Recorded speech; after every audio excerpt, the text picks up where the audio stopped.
милитсияи ноҳияи Бобоҷон Ғафуров ду сокини ноҳияи Спитаменро бо ҷурми муомилоти ғайриқонунии маводи мухаддир дастгир намуд. Дар доираи маҷмӯи чорабиниҳои оперативии ҷустуҷӯӣ аз гумонбарон 4 килои 447 грамм мухаддароти нави бангдона мусодира шудааст.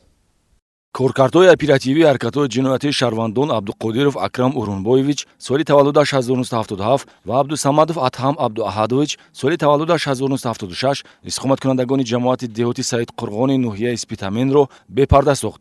қасди нашаҷаллобии гумонбаршудаҳо ки ҳарду гузаштаи доғдоркунандаи ҷиноятӣ доранд ошкор ва дар ҳудуди ноҳияи Спитамен аз онҳо ба миқдори 4 килои 447 грамм воситаи нашадори намуди бангдона гирифта шудааст.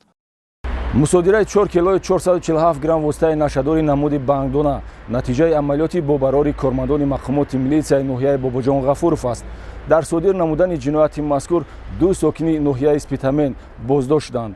бо гирифтани ахбороти оперативӣ дар хусуси даст доштани гумонбарон ба паҳну фурӯши воситаи нашадор кормандони мақомоти милитсия наздик 1 моҳ нисбати гумонбарон чорабиниҳои оперативӣ роҳандозӣ намуданд.